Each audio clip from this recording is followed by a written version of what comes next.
Sa kabila ng kalungkutan na nararamdaman ni Sir Paul dahil sa mga pangyayari sa kanila ni Krishna, mas pinili niyang ipagpatuloy ang kanyang misyon. Bumalik siya sa isang komunidad na minsan na niya ang pinasaya.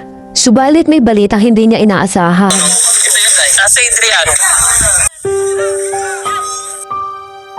Isang simpleng pagbisita sana na naging normal na parte na ng kanyang charity work.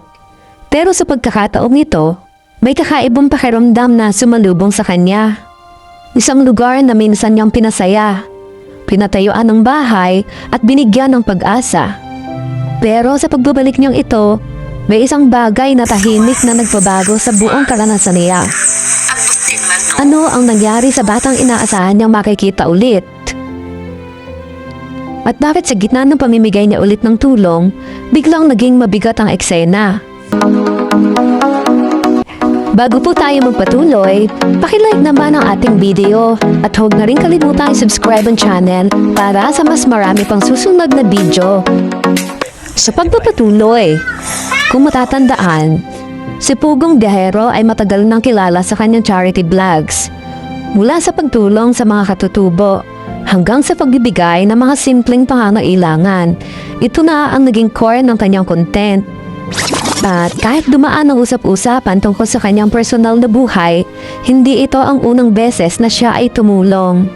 At ngayon, bumalik siya sa isa sa mga komunidad na una niyang nabigyan ng tulong. Sa mga nakaraang vlog niya, makikita kung paano unti-unting nabuo ang mga komunidad na ito. Mula sa simpleng pamimigay ng pagkain hanggang sa pagtatayo ng mga simpleng bahay. At isa sa mga lugar na ito ang muli niyang pinuntahan ngayon. Pero sa pagbabalik na ito, iba ang pakiramdam na sumalubong sa kanya. Makikita sa kanyang vlog ang muling pamimigay ng pagkain sa mga katutubo. Isa-isa niyang nilapitan ng mga residente. Nagabot ng tulong, kinamusta ang kanilang kalagayan, at may mga dating bahay na naitayo dahil sa kanyang proyekto na makikita ang epekto ng tulong na matagal na niyang sinimulan. Sa kabila ng simpleng eksena, ramdam ang sincerity ng bawat galong niya. Hindi ito bago sa kanya, pero bawat balik niya sa ganitong lugar, parang mas lumalalim ang kahulugan ng kanyang ginagawa. Makikita ang pamilyar na mga mukha ng mga residente na dati na niyang nakilala. May ilan na agad siyang nilapitan, may ngiti at pag-aalala sa bawat pagbati. At hindi naman ito bago sa kanya, ngunit bawat balik niya, parang may bagong bigat ang bawat eksena. Pero sa gitna ng kanyang pagbisita, may isang detalye siyang nalaman.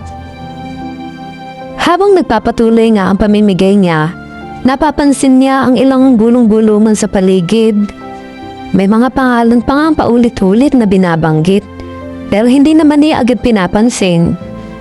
Hanggang sa unti-unti, nagsimulang maging malinaw ang isang detalye. Yung batang inaasahan niyang makikita ulit, bakit hindi sumalubong sa kanya? Kaya't isang tanong ang unti-unting gumugulo sa kanyang isipan, na bakit hindi niya nakikita ang batang inaasahan niya sasalubong sa kanya? Hinanap niya sa kanyang ina. Ito yun guys, sa Adriano. Ay hindi na niya naabutan sa komunidad. Tahimik na dumating ang balitang iyon, pero mabigat ang naging epekto nito sa eksena. Isang batang minsan niyang nakitang masaya na naging simbolo ng pag-asa sa kanilang naunang tulong. Na ngayon, ay isa na lang itong alaala. Sandaling natahimik ang paligid. Isang simpleng balita, pero napahabigat ang epekto sa isang pagbabalik na dapat sana ay masaya. Makikita sa kanya reaksyon ang bigat ng sandaling iyon. Isang simpleng pagbabalik sana para maghatid ng tulong. Ngunit nauwi sa tahimik na pagninilay. Hindi lahat ng tulong ay agad nakikita ang resulta. At hindi lahat ng kwento ay may masayang pagpapatuloy. Pero sa kabila nito, hindi siya tumigil. Sa halip, mas lalo pa niyang ipinagpatuloy ang kanyang ginagawa dahil para kay Sir Paul ng Pugong Biyahero. Ang pagtulong ay hindi nakadepende sa resulta, kundi sa patuloy na pag-abot sa mga nangangailangan.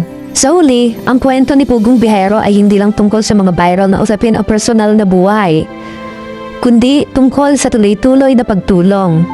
kahit walang kasiguraduhan sa magiging resulta. Inaraw-araw namin dati to.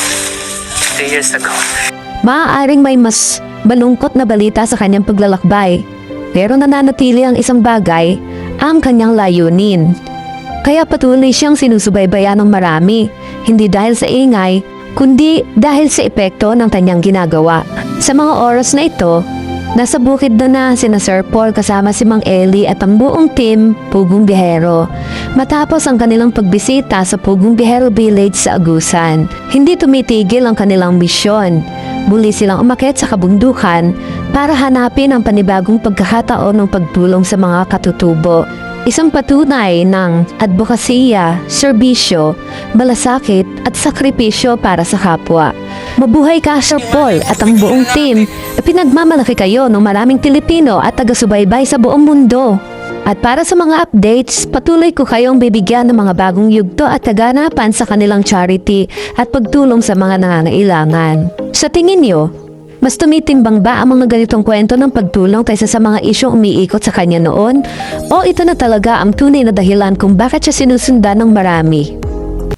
Kung nagustuhan nyo ang video nito, please paki-like and subscribe and hit the notification bell para sa mga susunod pang mga video. Salamat!